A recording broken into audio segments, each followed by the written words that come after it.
Can I curse on here? Yeah. Yeah. Okay. He's f***ing old. Yeah. Okay? I don't deny that for a second. Go ahead. Yeah. So then the other thing is when they talk about, dementia, I've been around Dementia Donald, and of the two, I definitely can tell you that if there's a problem with dementia, it isn't from Biden. Venezuela, did you just see Maduro? Venezuela, it's unbelievable. We are a nation that just recently heard that Saudi Arabia and Russia will repeat. Here's the thing. Donald Trump will take whatever oxygen there is in the room. Absolutely. So if you give him the room to talk, he will. And he's using all of his trials, everything, every chance he gets, he's out there talking about, the deep state. Now, it's a bunch of There's a conspiracy out there. You hear what I'm saying? There's a conspiracy. A C-O-N conspiracy.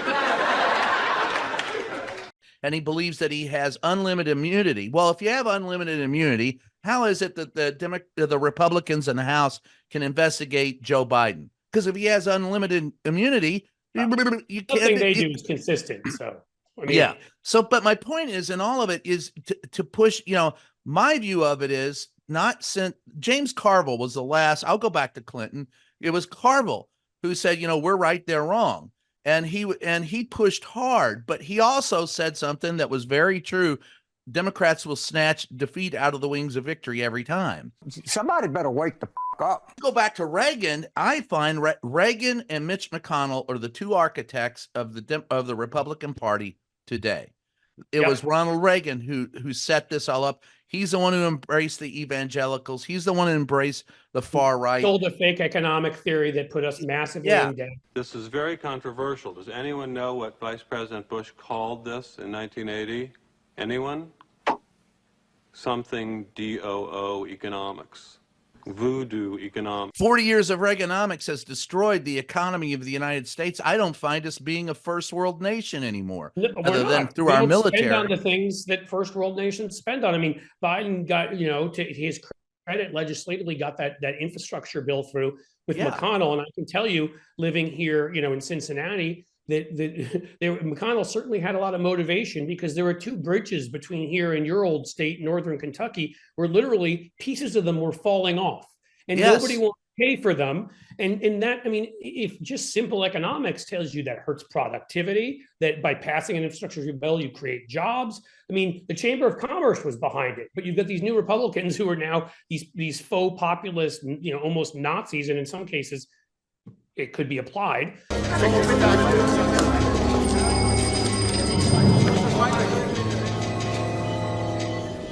Nazis. I hate these guys. No, I find them to be fascists. Absolutely. Yeah. They don't care about the Chamber of Commerce, and they don't care about that kind of stuff. My answer to you is or education, or anything, or healthcare, or right.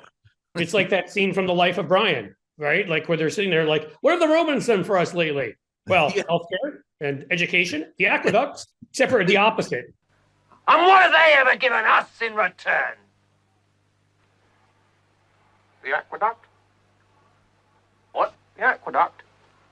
Oh, yeah, they did give us that. What has Trump not done for us? Well, healthcare, education, But my point to you is just simply that I look at stuff compared to where we were. And I don't know, Biden may be worse at this because, Bill Clinton and Barack Obama were two of the most gifted orators and interpersonally of any presidents of the last 100 years. When you ask this question about Biden, I would rather have him out there doing it. But I am thankful, and this is one of the things I most highlight on my YouTube channel, are the Dems who are driving the message. Gavin Newsom had this great soundbite where in an interview where he said, we should be on offense, we should be driving the conversation, we should be hitting back hard, we should be going after them. But we have a messaging problem. It's not just a messaging problem, but a messaging problem that has persisted with our party for years and years, constantly on the defense. We allow these culture wars to take shape. 8 of the top 10 states with the highest murder rates, all are Republican states. How do Democrats not know that? And you see Eric Swalwell doing that. They've got nothing. That's what we just witnessed for the last hour.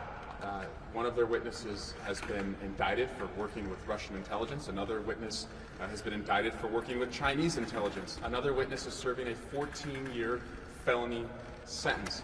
This is 4th and 20 on their own 10, and they don't have Patrick Mahomes.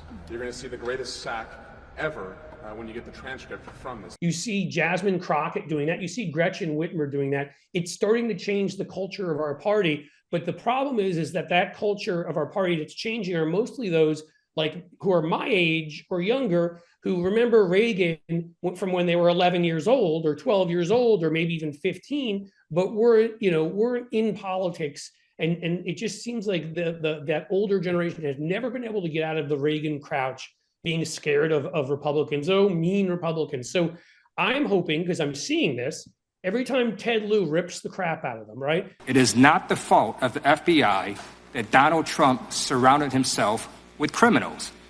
Donald Trump brought that upon himself. Thank you to the FBI for exposing the cesspool of corruption of these Trump associates. Every time, Richie Torres does, every time, what's her name? Who's terrific, Plaskett. She can't even vote in the damn House because she's from the U.S. Virgin Islands. She should be able to, but that's another story.